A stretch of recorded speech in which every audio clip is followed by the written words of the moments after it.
Welcome to the Newy Tech Jobs Update for October 2019. After a pretty quiet month in September, all the jobs bounced back in October. So we had 131 jobs posted on Seek in Newcastle Tech in October. So October is always a pretty aggressive time for hiring. People try to advertise in October to get people started in late November, December before obviously the quiet down. You start to advertise in November, December, obviously running that Christmas, January break where a lot of teams are away. So it takes a lot longer to sort of onboard people. It's not as productive. So October is always really aggressive from a hiring perspective. So not a big surprise that there was, an increase in jobs again, but there was a 26% increase month on month, which is a good solid increase. But also it was a 13% increase year on year. So that's saying not only is October obviously an aggressive month, but it is increasing year on year. So it's probably a sign of that continued strength of the Newcastle tech scene. It's growing across the board, and we're continuing to see that growth. And the breakdown of jobs has been pretty similar, actually. There was 79% of the jobs are full-time roles, 21% were contract. That's really similar to this time last month and also this time last year. So we're seeing pretty close to that 80-20 split. 80% of jobs are perm, 20% is sort of that contract or part-time roles. Contract and part-time roles are still there. The contracting predominantly in the BA and the project management space.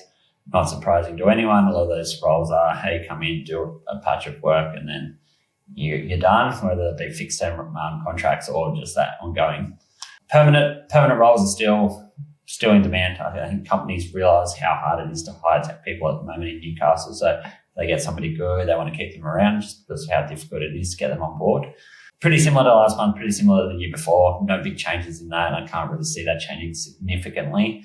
There might be a little bit more contract work over November, December when people are trying to backfill help desk and support roles over that quieter period. People might be on holidays and they want to get somebody in to just get them through that period. So maybe there's a bit of an increase over that November, December period, but overall about an 80-20 perm to contract split. And when it comes to who's actually advertising on Seek, we're still looking pretty similar again to sort of some of the stats throughout the year. 40% private advertisers, that's companies advertising for themselves, and then 6% recruitment companies. So very similar across Newcastle. We've talked about it before. Newcastle tech market is candidate short, so finding people is hard. Hence, more companies going to recruiters to try to help them try and find those candidates. We also get an increase in recruiter ads when a company goes from multiple recruitment companies, and multiple recruitment companies are advertising for the one role. So that's probably it's not a great experience for candidates, but that does lead to an increase in the ads posted by recruiters. So when it comes to the breakdown of what type of roles are being advertised, we're still candidate short in the dev software engineering space. So 21% of all ads were posted in that space. Twofold, I think. There's a lot of dev work going on. There's a lot of companies investing in developers at the moment, whether it be for new projects or coming in and working on some existing projects to help sort of bolster their teams. And also we're super candidate short in that market. So devs are hard to find. So there's companies advertising multiple times for the same role just to try to get a bit of an influx in talent or some new talent that might be coming onto the market. Super candidate short in that market. It's been the same way all year. Can't see it changing anytime soon.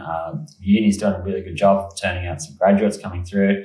Obviously they come through at that sort of more graduate junior level. But I think our best bet is to still to try to pull some people in from out of area, so maybe from Sydney or elsewhere to Newcastle, and bring in that sort of the dev talent that way. So to do that, we've got to obviously sell the opportunities and obviously sell Newcastle as a whole.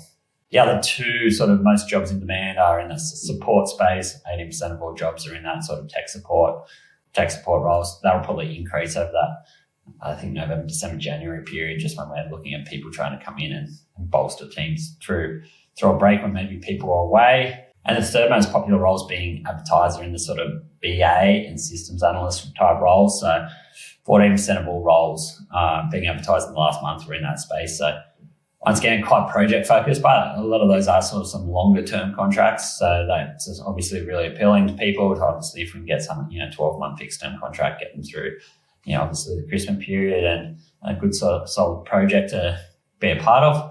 Obviously really appealing as opposed to shorter term contracts. So Yeah, three most in-demand roles being advertised last month again: devs, support roles, and BAs.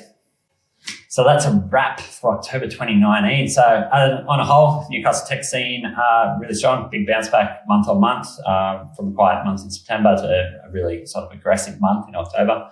Up 13% year on year, really strong sort of signs for the Newcastle tech scene, continuing to grow, more opportunities for candidates.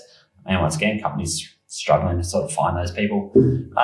Overall, really positive. I expect November to sort of quieten down a little bit. Obviously, December, January, quieter again, but it's a good sign at the moment. Things are happening. Definitely candidate short as a whole, but positive signs all around. Hope you enjoyed that, found it a little bit interesting. Any questions, feel free to hit me up on LinkedIn or via email. Thank you.